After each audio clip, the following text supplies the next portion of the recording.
ദൈവനാമത്തിന് മഹത്വമുണ്ടാകട്ടെ. ഇന്ന് നിങ്ങളുടെ മുന്നിൽ പരിജ്ഞാനം വിടുവിക്കുന്നു എന്നുള്ള ഒരു വിഷയവുമായി നിൽക്കുവാനായിട്ട് വലിയവനായ ദൈവം നൽകിയ ഈ അവസരത്തിനായി സ്തോത്രം ചെയ്യുന്നു. പരിജ്ഞാനം നമ്മളെ വിടുവിക്കും. എന്ത് കാര്യമായിരുന്നാലും അതിനെക്കുറിച്ചുള്ളതായ അറിവ്, വിവേകം നമുക്ക് കാര്യങ്ങൾ എളുപ്പത്തിൽ ചെയ്യുവാനും വ്യക്തമായും നിശ്ചയമായും കാര്യങ്ങൾ ഭംഗിയായി പൂർത്തീകരിക്കുവാനായിട്ട് പരിജ്ഞാനം ഏറ്റവും അനിവാര്യമാണ്. 1525 മാർട്ടിൻ ലൂത്തർ ഒരു കോൺവെൻറ്റിൽ നിന്ന് ചില കന്യാസ്ത്രീകളെ അവിടെ നിന്ന് പുറത്തേക്ക് പോകുവാനായിട്ട് അവരെ അനുവദിച്ചതായിട്ട് രേഖകൾ സൂചിപ്പിക്കുന്നു. അതിന് സഹായകരമായിരുന്നു എന്നാണ് വ്യക്തമായിട്ട് പറയുന്നത്. അവിടെ നിന്ന് കടന്നുപോയ കന്യാസ്ത്രീകളിൽ അതിൽ ഒരാളുടെ പേർ കാത്രിൻ വോൺ ബോറ എന്നാണ്. ഈ കാത്രിൻ വോൺ ബോറ എന്നുള്ള ഈ നൺ പിന്നീട് മാർട്ടിൻ ലൂത്തറിൻ്റെ ഭാര്യയായി തീർന്നതായിട്ട് നമുക്ക് കാണുവാൻ കഴിയുന്നു. മാർട്ടിൻ ലൂത്തർ വളരെ ശക്തമായിട്ട് തിരുവചനത്തിൽ നിന്ന് പ്രസംഗിക്കുകയും 17-ാം നൂറ്റാണ്ടിൽ നവോത്ഥാനത്തിൻ്റെ ആ പ്രസ്ഥാനത്തിൻ്റെ ആരംഭം കുറിച്ച മഹൽ വ്യക്തിയായി, അല്ലെങ്കിൽ നവോത്ഥാന പ്രസ്ഥാനത്തിന് ആക്കം കൂട്ടി അത് വിജയകരമായി ജനങ്ങളുടെ മധ്യയിൽ തിരുവചനം എത്തിച്ച മഹൽ വ്യക്തിയാണ് മാർട്ടിൻ ലൂത്തർ. അദ്ദേഹത്തിൻ്റെ ശുശ്രൂഷയിലൂടെ അനേകർ ദൈവവചനം എന്താണെന്ന് ഗ്രഹിക്കുവാനും പഠിക്കുവാനും അനേക വർഷങ്ങളായി മനുഷ്യ കരങ്ങളിലേക്ക് എത്തിപ്പെടാത്ത ആ കാര്യങ്ങൾ, ആ ഉപദേശങ്ങൾ മനുഷ്യകരങ്ങളിലേക്ക് എത്തിക്കുവാനായിട്ട് മാർട്ടിൻ ലൂത്തർ കാണിച്ചതായ ആ വലിയ ഒരു മഹാമനസ്സ് ഇന്ന് സാധാരണ ജനങ്ങളുടെ കരങ്ങളിൽ അവരവരുടെ ഭാഷകളിൽ വേദപുസ്തക ഉപദേശങ്ങൾ വായിക്കുവാനും പഠിക്കുവാനും കഴിയാവുന്ന വിധത്തിൽ ആ നവോത്ഥാനത്തിൻ്റെ അതിൻ്റെ പ്രവർത്തനങ്ങൾ ഇന്ന് അതിന് വളരെ സഹായമായി. എന്നാൽ മാർട്ടിൻ ലൂത്തറിൻ്റെ ആ വിശ്വാസത്തിൽ പിന്തുടർന്ന ചിലരെ വിശ്വാസത്തിൻ്റെ അടിസ്ഥാനത്തിൽ കൊല്ലുന്നതായുള്ള വാർത്തകൾ ലഭിച്ചപ്പോൾ മാർട്ടിൻ ലൂത്തറിൻ്റെ മനസ്സ് വളരെയധികം ഭാരപ്പെട്ടു.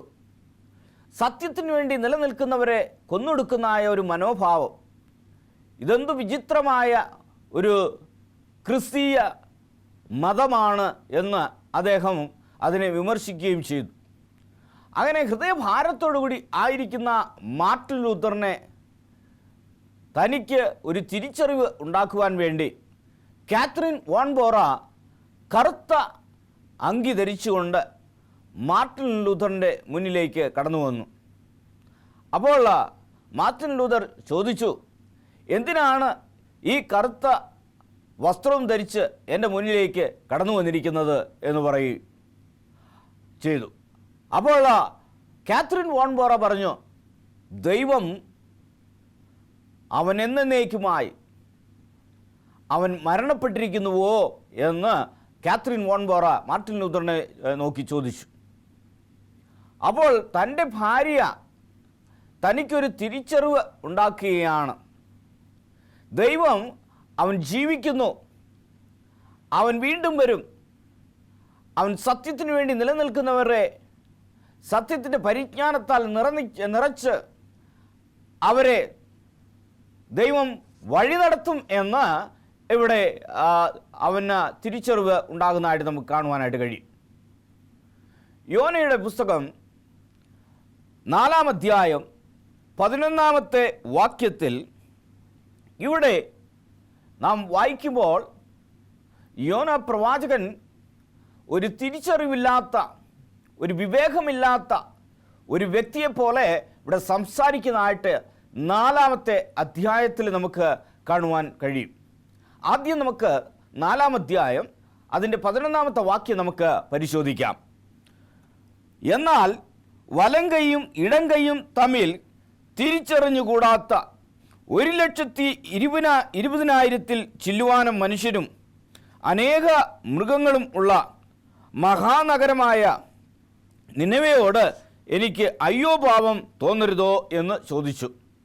ഇവിടെ 1,20,000 പരം ജനങ്ങൾ അവിടെ ഉണ്ടെന്നും അതേപോലെ മൃഗങ്ങളും ഉണ്ട് എന്നും ഇതൊരു വലിയ മഹാനഗരമാണെന്നും ഇടം കൈയും വലം കൈയും തിരിച്ചറിവ് ഇല്ലാത്ത പരിജ്ഞാനമില്ലാത്ത വ്യക്തികളാണെന്നും അവരോട് അയ്യോ പാപം അല്ലെങ്കിൽ അങ്ങനെയുള്ള ഒരു മനോഭാവം എനിക്ക് ഉണ്ടാകരുതോ എന്ന് അവിടെ യോനയോട് ഇവിടെ കർത്താവായ ദൈവം ഇവിടെ ചോദിക്കുന്നതായിട്ട് നാം കാണുന്നു.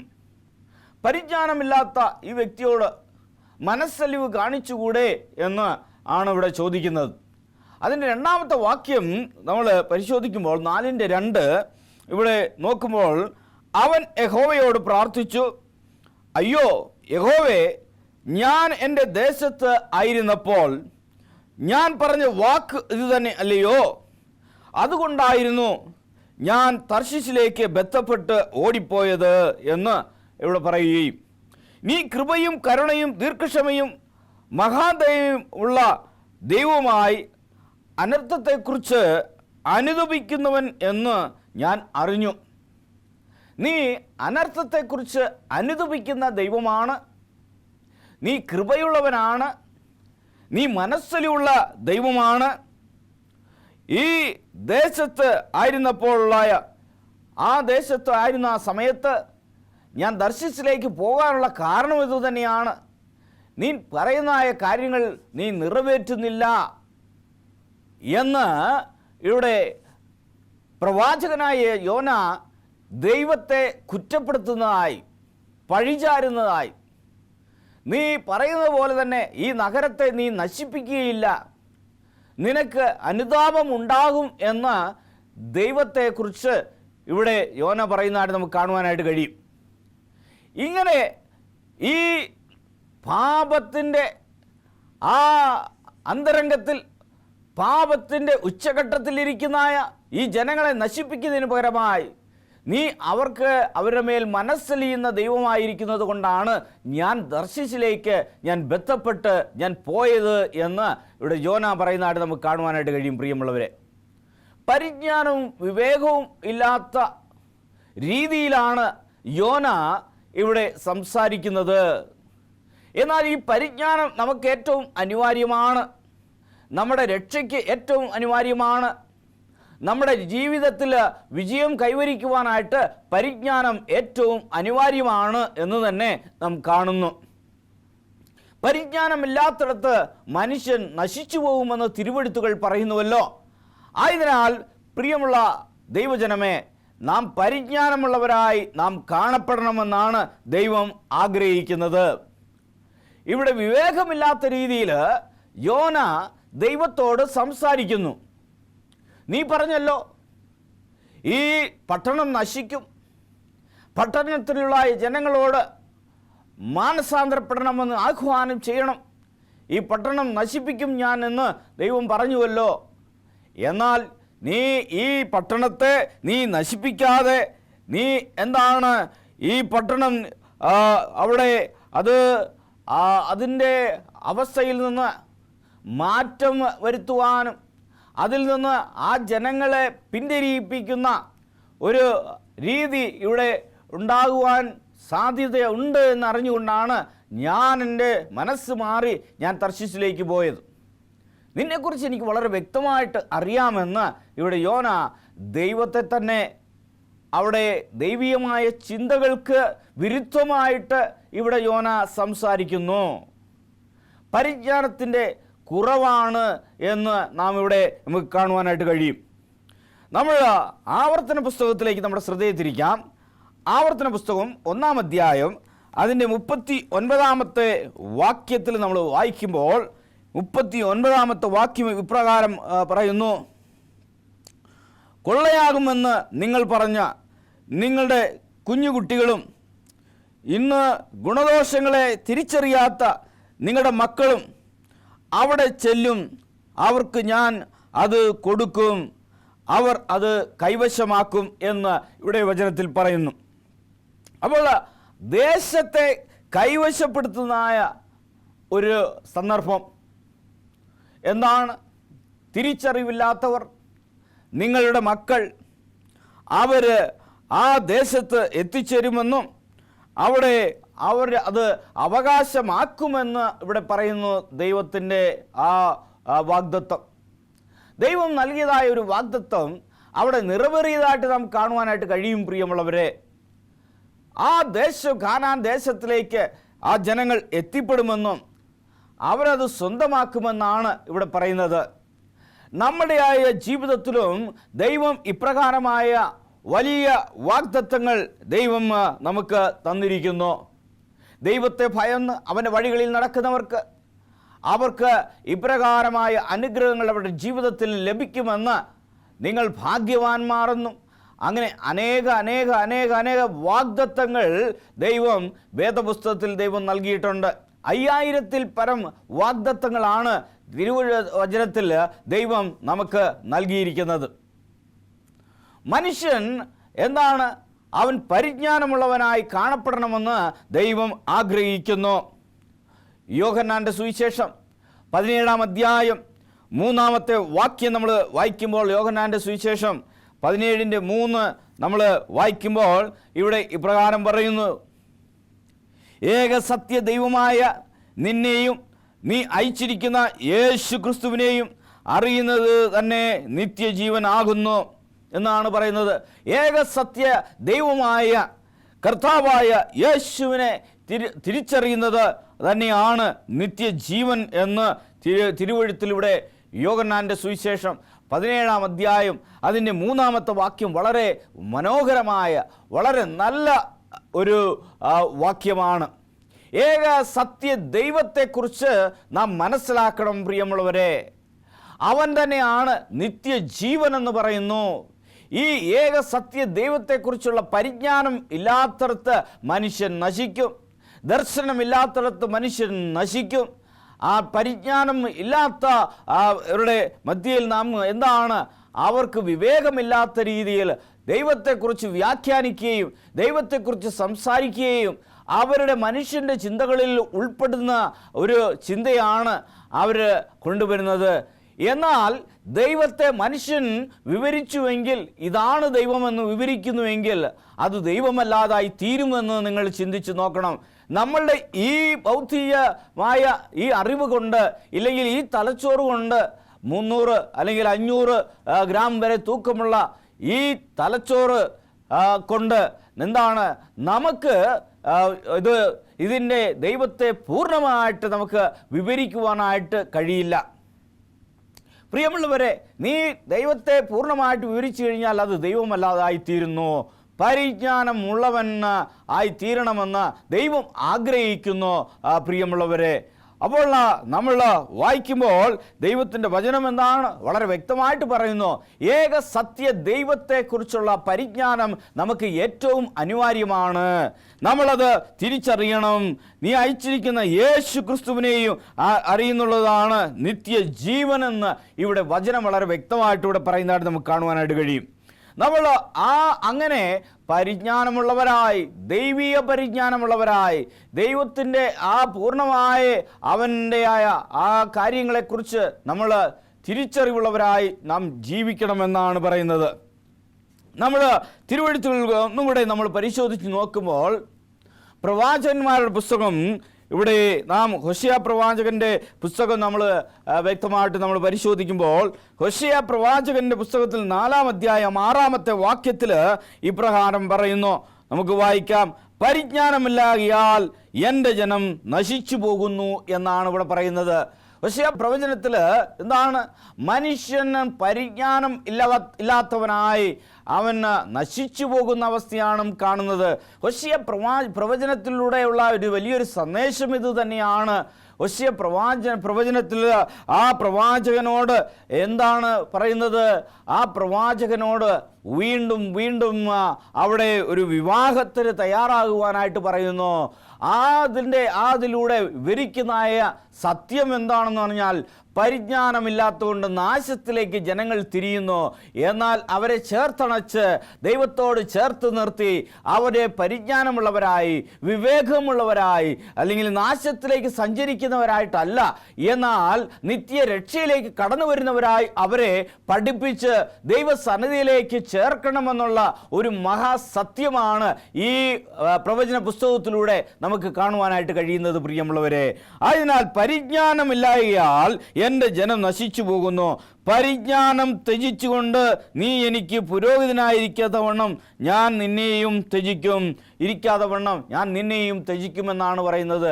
നീ പരിജ്ഞാനത്തെ ത്യജിക്കുന്നവനായിട്ടാണോ നീ കാണപ്പെടുന്നത്? ദൈവത്തിൻ്റെ പ്രബോധനത്തെ നിഷേധിക്കുന്നവനായിട്ടാണോ നീ കാണപ്പെടുന്നത്? നീ ദൈവത്തിൻ്റെ ഉപദേശത്തെ തള്ളിക്കളഞ്ഞുവെങ്കിൽ ദൈവം നിന്നെയും തള്ളിക്കളയുമെന്നാണ് പറയുന്നത്. ദൈവത്തിൻ്റെ ആ ആത്മീയമായ ആ പാഠങ്ങളെ നാം മനസ്സിലാക്കുന്നില്ലെങ്കിൽ നമ്മൾ എന്താണ് ഇവിടെ വചനം പറയുന്നത്?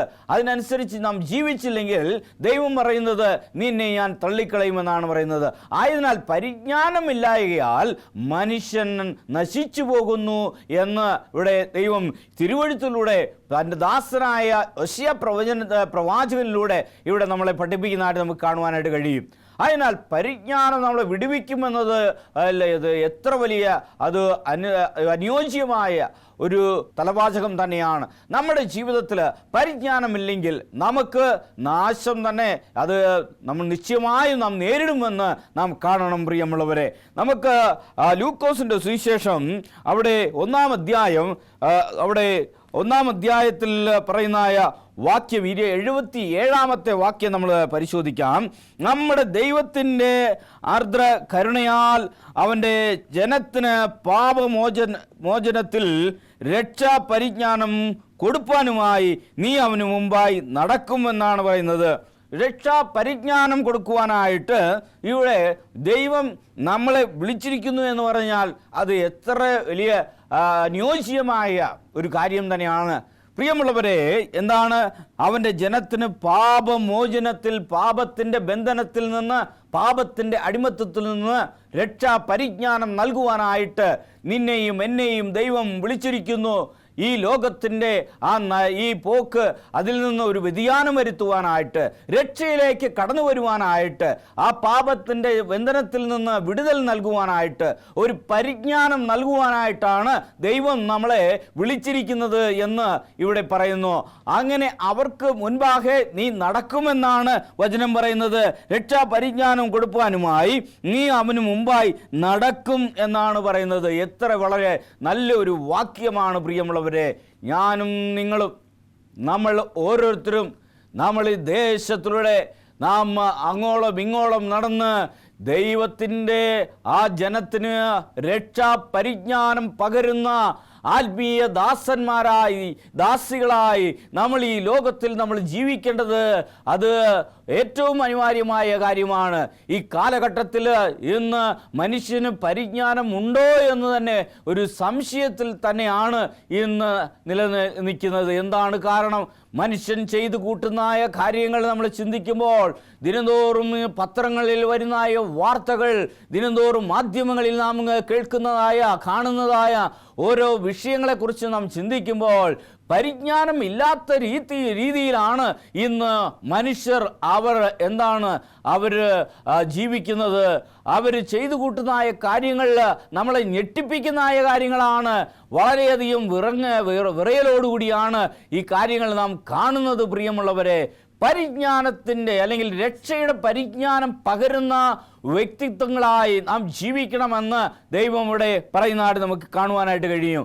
അങ്ങനെ നമ്മൾ ഈ വാക്യത്തിൽ പറഞ്ഞിരിക്കുന്ന പ്രകാരം നമ്മൾ എന്താണ് മറ്റുള്ളവരിലേക്ക് പരിജ്ഞാനത്തിൻ്റെ ആ പാതയിലേക്ക്, ദൈവീയ പരിജ്ഞാനത്തിൻ്റെ ആ സന്മാർഗ പാതയിലേക്ക് അനേകരെ ദൈവം നയിക്കുവാൻ വേണ്ടി ദൈവം നമ്മളെ വിളിച്ചിരിക്കുന്നു എന്ന് നാം മനസ്സിലാക്കണം. അതിനാൽ എന്നെ കേൾക്കുന്ന പ്രിയമുള്ളവരെ, നമ്മൾ തിരുവെഴുത്തുകളിലൂടെ വളരെ അത്ഭുതകരമായി വളരെ നല്ല വചനങ്ങളാണ് ഇന്ന് നമ്മൾ ഈ വിഷയത്തിലൂടെ നമ്മൾ പരിചയപ്പെടുന്നത്. നമുക്ക് റോമർ 1-ാം അധ്യായം അതിൻ്റെ 28-ാമത്തെ വാക്യം നമുക്ക് വായിക്കാം. റോമർ 1:28. റോമർ 1:28 നമ്മൾ വായിക്കുമ്പോൾ വചനം ഇപ്രകാരം പറയുന്നു: പ്രിയമുള്ളവരെ, ദൈവത്തെ പരിജ്ഞാനത്തിൽ ധരിപ്പാൻ ഇഷ്ടമില്ലാത്തതിന് തക്കവണ്ണം ദൈവം അവരെ ഉചിതമല്ലാത്തതും ചെയ്യുവാൻ നികൃഷ്ട ബുദ്ധിയിൽ ഏൽപ്പിച്ചു എന്നാണ് പറയുന്നത്. ദൈവത്തെ പരിജ്ഞാനത്തിൽ ധരിപ്പാൻ ഇഷ്ടമില്ലാത്തവർക്ക് നികൃഷ്ട ബുദ്ധിയാൽ ഏൽപ്പിച്ചു. അവർ സകല അനീതിയും ദുഷ്ടതയും അത്യാഗ്രഹവും ദുർബുദ്ധിയും നിറഞ്ഞവരായി തീർന്നു എന്ന് അടുത്ത വാക്യത്തിൽ അവിടെ പറയുന്നതായിട്ട് നമുക്ക് കാണുവാനായിട്ട് കഴിയും. പ്രിയമുള്ളവരെ, ദൈവത്തെ പരിജ്ഞാനത്തിൽ ധരിപ്പാൻ ഇഷ്ടമില്ലാത്തവരായിട്ടാണോ നാം ജീവിക്കുന്നത്? ദൈവീയ പരിജ്ഞാനമുള്ളവരായി ആ പരിജ്ഞാനത്തിൽ ധരിച്ച് ജീവിക്കുന്നവരായിട്ട് കാണപ്പെടണമെന്ന് ദൈവം ആഗ്രഹിക്കുന്നു. പ്രിയമുള്ളവരെ, അങ്ങനെ ഇല്ലാത്ത വ്യക്തികളെ ദൈവം ഇവിടെ തള്ളിക്കളയും എന്നും നമ്മൾ നേരത്തെയുള്ള വാക്യങ്ങളിൽ നമ്മൾ പരിശോധിക്കുമ്പോൾ നമുക്ക് മനസ്സിലാക്കുവാനായിട്ട് കഴിയും. എന്നെ കേൾക്കുന്ന പ്രിയ ദൈവജനമേ, നാം എങ്ങനെയുള്ള വ്യക്തിത്വങ്ങളായി എങ്ങനെയുള്ളവരായിട്ടാണ് നാം ജീവിക്കുന്നത് എന്ന് നാം മനസ്സിലാക്കണം. പ്രിയമുള്ളവരെ, നമ്മൾ വായിക്കുന്ന വാക്യങ്ങൾ എത്ര വലിയ അർത്ഥമുള്ള വാക്യങ്ങളാണ്. നിന്നെ ദൈവം എന്ത് ചെയ്യുമാണ് പറയുന്നത്? ഉചിതമല്ലാത്തത് ചെയ്യുവാൻ ദൈവം നിന്നെ അനീതിയിലേക്ക് അല്ലെങ്കിൽ നികൃഷ്ടമായ ബുദ്ധിയിൽ നിന്നെ എന്ത് ചെയ്യും? അങ്ങനെ അത് ഏൽപ്പിച്ചു കൊടുക്കും എന്നാണ് പറയുന്നത്. അങ്ങനെയുള്ള ഒരു അവസ്ഥയിലേക്ക് ദൈവം തന്നെ നിന്നെ തള്ളിക്കളയുന്ന ഒരു അവസ്ഥയിലേക്ക് ഒരിക്കലും എത്തിച്ചേരാതെ നീ ബുദ്ധിയും പരിജ്ഞാനമുള്ള വ്യക്തിയായി മാറണമെന്ന് തന്നെയാണ് ഞാൻ പറയുവാൻ ആഗ്രഹിക്കുന്നത്. സദൃശ്യവാക്യങ്ങൾ 19-ാം അധ്യായം 2-ാമത്തെ വാക്യത്തിൽ നമുക്ക് എഴുതിയിരിക്കുന്നതെന്ന് നോക്കാം. 19:2 പറയുമ്പോൾ, പരിജ്ഞാനമില്ലാത്ത മനസ്സ് നന്നല്ല. പരിജ്ഞാനം ഇല്ലാത്ത മനസ്സോ അത് നന്നല്ല എന്ന് ഇവിടെ വചനം പറയുന്നതായിട്ട് നമുക്ക് കാണുവാനായിട്ട് കഴിയും. പരിജ്ഞാനമുള്ള മനസ്സ് അത് നല്ലതാണ്. തത്രപ്പെട്ട് നമ്മൾ നോക്കുമ്പോൾ തത്രപ്പെട്ട് കാൽ വയ്ക്കുന്നവനോ പിഴച്ചു പോകുന്നു എന്നാണ് പറയുന്നത്. ഒന്നും ചിന്തിക്കാതെ എടുത്തു ചാടുന്നവൻ, ഒന്നും ചിന്തിക്കാതെ അവൻ മുന്നോട്ട് ഒന്നും അവൻ ബന്ധപ്പെട്ട് പെട്ടെന്ന് തന്നെ മറുപടി പറയുന്നവൻ, അത് ഉടനെ അങ്ങനെയുള്ള കാര്യങ്ങൾ ചെയ്യുന്നത് നല്ലല്ല. നമ്മൾ പരിജ്ഞാനത്തോടുകൂടി വിവേകമുള്ളവരായി നമ്മൾ വളരെ ആലോചിച്ച് വേണം സംസാരിക്കേണ്ടത്, വളരെ ആലോചിച്ച് വേണം ഓരോ കാര്യങ്ങൾ നമ്മൾ ചെയ്യേണ്ടത്. പരിജ്ഞാനമില്ലാത്ത മനസ്സ് നന്നല്ല എന്നാണ് പറയുന്നത്. അതിനാൽ ദൈവീയ പരിജ്ഞാനത്തിൽ ദൈവത്തെ ധരിക്കുവാനായിട്ട് നീ തയ്യാറാകണം. ഈ കാലഘട്ടത്തിൽ അവനെ ധരിക്കാൻ ഇഷ്ടമില്ലാത്തവരെ ദൈവം അവനെ തള്ളിക്കളയുമെന്നാണ് പറയുന്നത്. നികൃഷ്ട ബുദ്ധിയിലേക്ക് അവനെ ഏൽപ്പിച്ചു കൊടുക്കുമെന്നാണ് വചനം പറയുന്നത്. പ്രിയമുള്ളവരെ, ആയതിനാൽ എന്നെ കേൾക്കുന്ന പ്രിയ ദൈവജനമേ, ദൈവീയ പരിജ്ഞാനമുള്ളവരായി ജീവിക്കുവാനായിട്ട് ദൈവം നിങ്ങളെ സഹായിക്കട്ടെ. നമുക്ക് പ്രാർത്ഥിക്കാം. നിത്യനും പരിശുദ്ധനുമായ വാഴ്ത്തപ്പെട്ട ദൈവമേ, അനുഗ്രഹിക്കപ്പെട്ടതായ വചനങ്ങൾക്കായി അങ്ങയെ സ്തുതിക്കുന്നു. ദൈവീയ പരിജ്ഞാനത്താൽ ധരിക്കുന്ന മക്കളായ അടിയങ്ങൾ ജീവിക്കുവാനായിട്ട് നീ സഹായിക്കണമേ. അടിയങ്ങളുടെ മധ്യയിൽ നീ കടന്നു വന്നതിനായി സ്തോത്രം നാഥ. അത്ഭുതകരമായ വചനങ്ങൾ അടിയങ്ങൾക്ക് നൽകിയതിനായി സ്തോത്രം. ദൈവമേ, ഇത് കേൾക്കുന്നവരെല്ലാവരും ഇത് കേട്ട് കർത്താവെ അനുഗ്രഹം പ്രാപിച്ച് ദൈവ പരിജ്ഞാനം ലഭിച്ചവരായി ജീവിക്കുവാൻ സഹായിക്കണമെന്ന് യേശുവിൻ്റെ തന്നെ നാമത്തിൽ അയച്ചുകൊള്ളുന്ന പ്രാർത്ഥനകൾക്ക് നല്ല ദൈവമേ, ആമേൻ.